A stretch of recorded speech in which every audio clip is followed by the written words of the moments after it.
All right, so next problem here, and we take a look immediately at the question sentence. Again, no matter what, how big or small the problem is, it's really just about, hey, what's the goal? Why do I care? What's going on?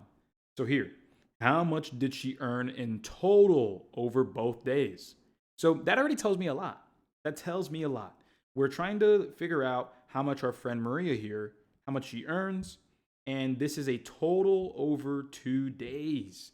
So everyone, is it fair to say that before I even look at any of the other information, I can already guesstimate that I will calculate how much she earns on the first day, how much she earns on the second day, and then I'll just add them together.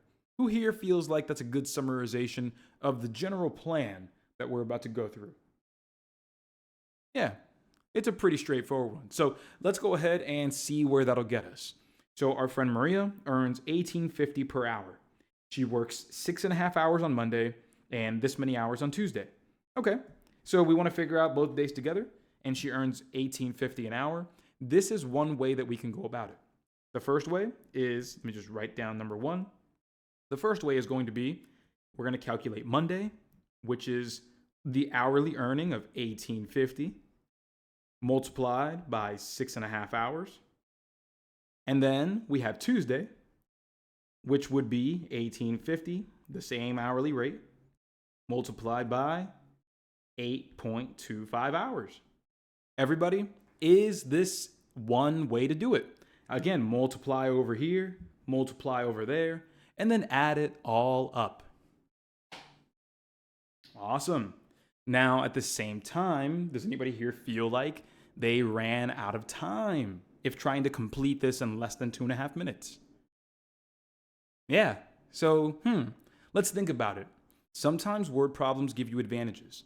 Sometimes you have to be able to see them through the practice that you go through up to this point. So let me show you how we can save a ton of time on this problem.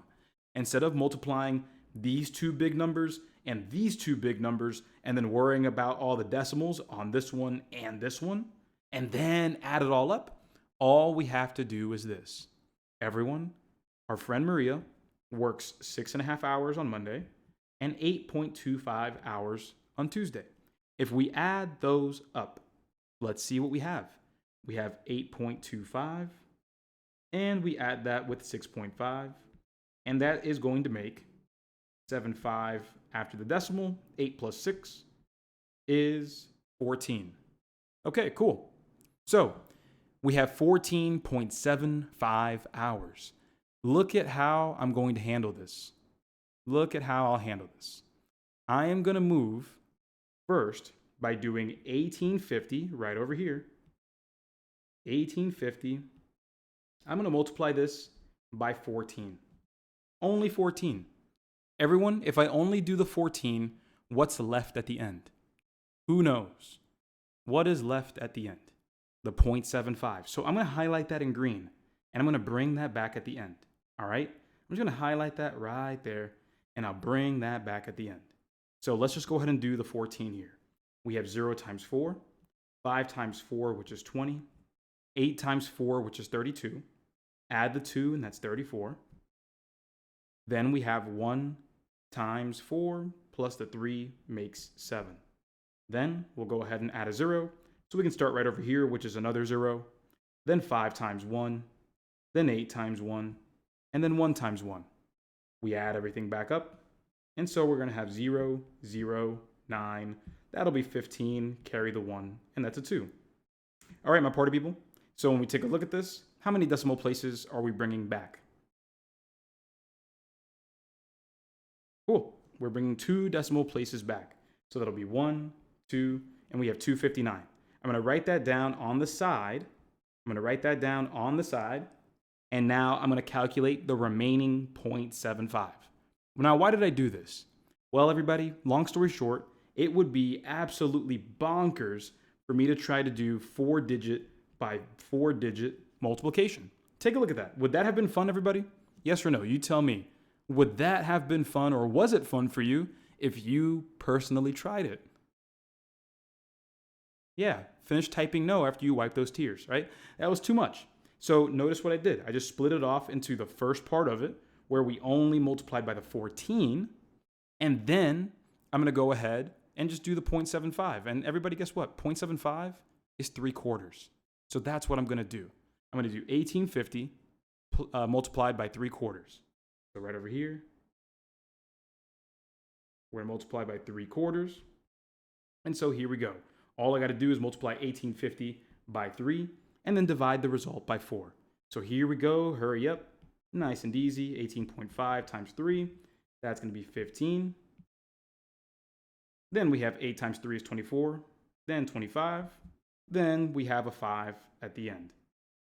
And so from there, we have one decimal place that we bring back. And then from there, we divide by 4. 5550. And so from here we go. We have 4 into 5 goes in once. And again, you just have to be swift. You just have to trust your instincts here. That is 13. And then from there, we'll go ahead and subtract the 12. Then the 3, bring down the 5. 4 goes into 35. That'll be 8 times. And at this point, we can stop. The reason that we can stop at this point is because all we have to think about now is adding the 13.8 with the 259. Everybody, what number do we get close to when we add 13.8 to 259? How close do we get? What's the closest number that we see here? And to be honest, you don't even need to add it. You just need to take a look at this number here, 259. There's no decimal. Everybody, what's the first decimal that we see right here? What's the first decimal we see? It's an 8. What's the only answer choice that starts with 0.8? What's the only answer here? Yeah, answer choice A. So this isn't even a problem about finding the entire complete correct calculation. This is a problem about finding and using your techniques for adding, subtracting, multiplying, and dividing to figure out the closest answer and move right along. Because everybody, one more time, do you really expect yourself to do a 4-digit by 4-digit calculation like that? No, it's not going to be that easy. Not even a 3 by 3. So again, a problem like this was really centered around, hey, can I find a way to get as close as I can to the answer without going through all of the torture? And what I did here was, instead of multiply by 14.75, I multiplied by 14, and then I multiplied by the 0.75, which is the same as 3/4. And again, that allowed me to have 259 and 13.8. And when I added those together, I got the correct answer and close to it. But again, this takes experience to get to, but hopefully this makes a little bit of sense. Are we ready for the next one? All right, here we go. Next question. So here it says evaluate 4 plus a, and this is in a parentheses, all squared minus 10. And we're going to replace a with 2. So once we do that, once we replace a with 2, we'll end up having 4 plus 2, because again, that's what a is right over here. And then we square that result, and then minus 10. So you may be thinking now at this point that, oh, okay, I see an exponent, so I should immediately square the 2. 2 squared. Not quite.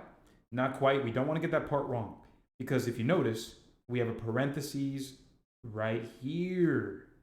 So we need to take care of the grouping, the parentheses first, and then we can do the exponent. So here we are, 4 plus 2, that'll be 6. And then we have 6 squared minus 10. 6 squared is the same thing as 6 multiplied by 6, which gives you 36 right over here.